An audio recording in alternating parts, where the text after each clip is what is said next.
মই অৰিজিনেলি 2024 31 জানুৱাৰীত মই ৰিটায়াৰমেণ্ট যাব লাগে।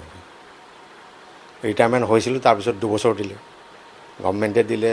অনাৰেবল স্পীকাৰ, তেতিয়াৰ অনাৰেবল স্পীকাৰ CM ছাৰৰ লগত আলোচনা কৰি পেলাই দিলে, 2 বছৰ দিলে। 2 বছৰ দিয়াৰ পিছতো আকৌ ছেশ্যন আহিলে। ছেশ্যনটো অহাৰ পিছত আকৌ মোক ক'লে যে আৰু 3-4 মাহমান থাকি যাওক, এইটো ছেশ্যন হ'ব, ফাৰ্ষ্ট ছেশ্যন হ'ব এইটো নতুন এছেম্বলিৰ, সেইকাৰণে আপুনি কেইদিনমান থাকি যাওক। তেতিয়াৰ স্পীকাৰে মোক তেনেকৈ কোৱাৰ কাৰণে মই থাকিলোঁ। মই বিৰাট সুখী যে মই 2 বছৰ চাকৰি এক্সটেনশ্যন পাই পেলাই মই বিৰাট সুখী। তাৰপিছত আৰু থকাৰ কাৰণে মই কোনো ধৰণৰ চুপাৰিচ কৰা নাই, এপ্ৰুভেলো মই লোৱা নাছিলোঁ। কিন্তু মোক তেতিয়াৰ স্পীকাৰে ৰিকুৱেষ্ট কৰাৰ কাৰণেহে মই আছিলোঁ। থাকিলোঁ। থকাৰ পিছত অকস্মাতে কালি তেনেকুৱাকৈ প্ৰায় 7টামান বজাত যে তোমাক ৰিলিজ দিলোঁ। ৰিলিজটো দিবই লাগিব নহয় জানো? ইমান দিন চাকৰি কৰাৰ পিছত ৰিলিজটো দিব লাগে, ময়ো ভাল পাইছোঁ। মই যাম কৰি আছিলোঁ। মই এনেই 31 তাৰিখে যাম বুলি পেলাই আপোনালোকৰ আগতো কাৰোবাৰ আগত কৈছোঁ মই যে মই 31 তাৰিখে যাম, কিমান দিন চাকৰি কৰিবি আৰু। কিন্তু অকস্মাতে যোৱাকালি অৰ্ডাৰ এটা দিলে যে আপোনাক ৰিলিজ দিয়া হৈছে। কিন্তু কথাটো তেনেকুৱা নাছিলে। মইতো অফিচিয়েল মানুহ, ছেক্ৰেটাৰী পষ্টত আছোঁ মই। মোকতো অলপ সন্মান এটা দিয়াৰ হেৰি এটা নজিৰ এটা অলপ প্ৰদৰ্শন নকৰিলে। 1 ঘণ্টা বা আধা ঘণ্টাৰ আগত অৰ্ডাৰটো দিছে, আপোনাক ৰিলিজ দিলোঁ বোলে অৰ্ডাৰটো দিছে, মই গুচি আহিব লগা হৈছে।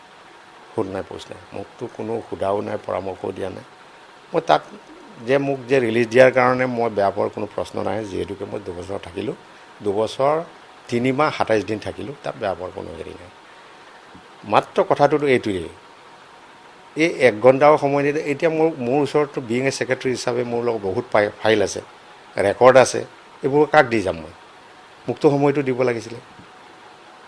অফিচৰ পৰামৰ্শতো মোকতো সময়টো দিব লাগিছিলে যে আপোনাক 2 দিন সময় দিলোঁ, এইখিনি বস্তু আপুনি কাগজবিলাক চমজাই দিব। মোক এইটো এটা সৌজন্যমূলক কোনো এটা হেৰিত মোক নেদেখুৱালে। এইটোতে মোৰ দুখ লাগে। আৰু বিশেষকৈ অসম বিধানসভাত যিবিলাকে চাকৰি কৰিছে তেওঁলোকে নিশ্চয় জানে আমি কেনেকুৱা ধৰণকৈ চাকৰি কৰিব লাগে। ইয়াত হ'ল স্পীকাৰে অল ইন অল। স্পীকাৰে যিটো নিৰ্দেশ দিয়ে এইটো কৰিবই লাগিব। স্পীকাৰে যিটো নিৰ্দেশ দিয়ে এইটো কৰিবই লাগিব। নীতি নিয়ম চাই পেলাই তেওঁ বনাব লাগিব, এইটো হ'লে এইটো হয়, এইটো হ'লে এইটো হয়। এনেকৈ ইমান দিনে মই প্ৰায় 37.5 year মই চাকৰি কৰিলোঁ।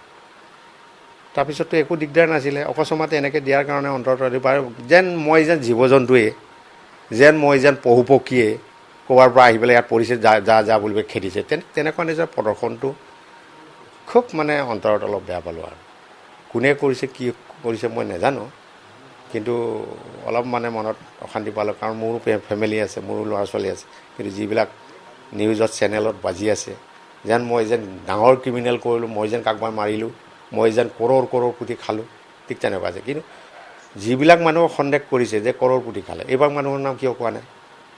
কি মোৰ ট্ৰাইবেল কাৰণে কৈছে নেকি? মোক ট্ৰাইবেল জাতিটোৰ কাৰণে হেৰি কৰিছে নেকি? মই জাতিক অসন্মান কৰিবলৈ আহিছে নেকি তেখেতলোকে? যিবিলাকে দিছে বহুত মানুহ আছে, চমেন বৰুৱা আছে, অন্তিমত দুৱাৰত হেৰি আছে, চাৰাউগী আছে, তেওঁলোকক কিয় তেওঁলোকৰ নাম লোৱা নাই? তেওঁলোকেতো OSD হৈ পেলাই আহি পেলাই আঙুলি টুৱাই কথা কৈ পেলাই চব ইমান দুৰ্নীতিবিলাক কৰি থৈ গ'ল। এইবিলাকতো দেখিছিলে, এইবিলাক কেলৈ কোৱা নাই? মোক কেলৈ কৈছে এইবোৰ কথাবিলাক? মইতো ধৰিব নোৱাৰিলোঁ কোন চেনেলে এইবোৰ দি আছে, কেনেকৈ পালে। অন্ততঃ মোৰ পৰা অকণমান যদি সত্য কথাটো যদি মোৰ পৰা অলপ জানি লৈ দিলে হয়, নিশ্চয় মই সুখী হ'লো হয়। এতিয়াও সুখী, যিহেতুকে মই ইমান দিন চাকৰি কৰিলোঁ, গভৰ্ণমেণ্টক সহায় কৰিলোঁ, গভৰ্ণমেণ্টেও ৰিকুৱেষ্ট কৰিলোঁ, কৰাৰ কাৰণে থাকিলোঁ। মোক কোনো কাৰণত আগতে মই কাৰো পৰা মই চুপাৰিচ কৰি বা এপ্লিকেশ্যন কৰি পেলাই মই এক্সটেনশ্যন লোৱা নাছিলোঁ। মোক আনটিল পাৰ্টাৰ অৰ্ডাৰ দিছিলে। আনটিল পাৰ্টাৰ অৰ্ডাৰ দিয়াৰ পিছত AGয়ে কৈছে আনটিল পাৰ্টাৰৰ অলপ আমাৰ পে' দিবলৈ অলপ অসুবিধা হয়, আপুনি 6 মাহ কৰে। 6 মাহ আকৌ দিছে, জুলাইলৈকে দিছিলে মোক আগৰ স্পীকাৰে। মই তথাপিতো নাথাকোঁ বুলি পেলাই 31 মে'ত মই টাৰ্গেট কৰিছিলোঁ মই যামেই এইবাৰ। কিন্তু মানুহে যে কৈ আছে যে এতিয়া মই উইদাউট অৰ্ডাৰত আছিলোঁ। উইদাউট অৰ্ডাৰ যদি আছে, মই পে' স্লিপ কেনেকৈ পালোঁ, দৰমহা কেনেকৈ পালোঁ মই 3 মাহ? চাওকচোন, এনেকৈ কৰিব নালাগে। আপোনালোককো অনুৰোধ জনাই, এইটো বিনম্ৰ অনুৰোধ, যাতে মোৰ ক'ৰবাত ভুল ভ্ৰান্তি হ'ব পাৰে, আপোনালোকে অলপ উদৰণি দি যাতে মোৰ এই প্ৰত্যুত্তৰটো যাতে আপোনালোকে পাব্লিকৰ আগত দাঙি ধৰিবলৈ অনুৰোধ জনায়। যেতিয়া আপোনাক লেটাৰখন দিয়া হৈছে তাত কিবা ধৰণৰ তেনেকুৱা খামখেয়ালিৰ কথা ইয়াত উল্লেখ আছে নেকি? নাই, একো নাই। একো নাই, অৰ্ডাৰটোত কৈছে যে আপোনাক ইমান তাৰিখে ইমানৰ পৰা ৰিলিজ দিয়া হ'ল। আজি তাৰিখটো 27 তাৰিখে পিছবেলা আফটাৰনুন দিছে, 27 তাৰিখে পিছবেলাৰ পৰা আপোনাৰ ৰিলিজ দিয়া হ'ল বুলি লিখিছে। তাৰ বদলি কোনোবাই নেক্সট ছাকচেছৰ কোন আহিব তাক ছেক্ৰেটাৰী ইনচাৰ্জ দিব বুলি কৈছে। মোৰতো তাত আপত্তি নাই, এইটো নিয়মেই। মই গ'লে মোৰ আগতো গৈছে, সদায় ছাকচেছৰটোক দি থৈ যায়। মাত্ৰ ৰেকৰ্ডবিলাক মই দিব নাপালোঁ। বহুত ফাইল আছিলে, ফাইলবিলাক যেনেকৈ তেনেকৈ পৰি আহিলে। ফাইলবিলাক যদি মই দি থৈ আহিব পাৰিলোঁ হয় নিশ্চয় মই ভাল লাগিলে হয়।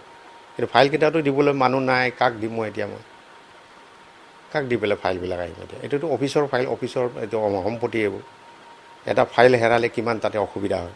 সেইকাৰণে মই বিচাৰিছিলোঁ ফাইলটো দিবলৈ কাক দিম মই, ৰেকৰ্ডটো কাক দিম মই? এইবোৰ কাক কৈ যাম মই? তেনেকৈতো বহুত ইম্পৰ্টেণ্ট ফাইল আছিলে। ছাপ'জ ডেপুটি স্পীকাৰ ইলেকশ্যন আছিলে, এইবোৰ ফাইল আছিলে। এইটো এইবাৰ নকৰিলে কাৰণে তেনেকৈ থাকি গ'ল ফাইলটো। আৰু তেনেকৈ আৰু 5খন কমিটিৰ হেৰি আছিলে, ইলেকশ্যন আছিলে, এইটো নকৰিলে। এইটো কৈছে যে নেক্সট ইলেকশ্যন বাজেট ছেশ্যনত কৰিব। এইবোৰ চব মই ৰেডি কৰিছিলোঁ।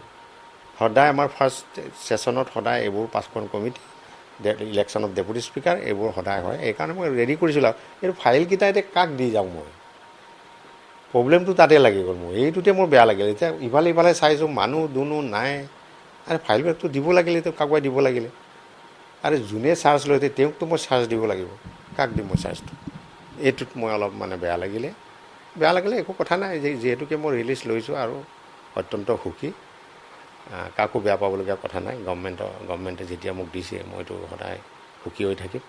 ভৱিষ্যতেও নিশ্চয় লগ পাম গভৰ্ণমেণ্টক। তেনেকুৱা ধৰণৰ আছেনে নাই আপোনালোকে অলপ অনুসন্ধান কৰিব। তেতিয়া মই ছেক্ৰেটাৰী হৈ থাকোঁতে যদি আপোনালোকে আহিলে হয় নিশ্চয় ক'লোঁ হয়। এতিয়াতো মই ৰিটায়াৰ্ড ছেক্ৰেটাৰী, এতিয়াতো কোৱাটো মই অনুচিত নহ'ব। তেওঁলোকে জড়িত, এইবিলাকৰ ওপৰত জড়িত, কিন্তু এতিয়া তেওঁলোকৰ নামটো নকয়, এতিয়া মোৰ নামটোৱে কৈ আছে। এতিয়া জড়িত এই ঠিকা টুকুলি কিবা কিবি বহুত আছে। বহুত আছে এইবোৰ কেলেংকাৰী মানে বহুত আছে। এইবোৰ আগতে জনা হ'লে আপোনালোকে নিশ্চয় ল'ব পাৰিলে। মোকতো জানে আপোনালোকে মই কেনেকৈ মানুহ। সেইটোৱে আৰু এইবিলাকক নকয়। এতিয়া মোক মানে এই জীৱ জন্তুৰ নিচিনা খেদিছে, মই এইটোতে অন্তৰটো অলপ দুখ পালোঁ। এইটোৱে অলপ ভাল লগা নাই আৰু মানে মুঠতে জীৱনটোত এইটো এটা আঘাত এটা লাগিল যেন তেনেকুৱা লাগিছে। মইতো অফিচিয়েল মানুহ, মইতো ছেক্ৰেটাৰী আছিলোঁ। অসম বিধানসভাৰ ইমান দিনে খুট খাট নোহোৱাকৈ চলাই আছিলোঁ মই, কোনো খুট খাট নোহোৱাকৈ। এইটো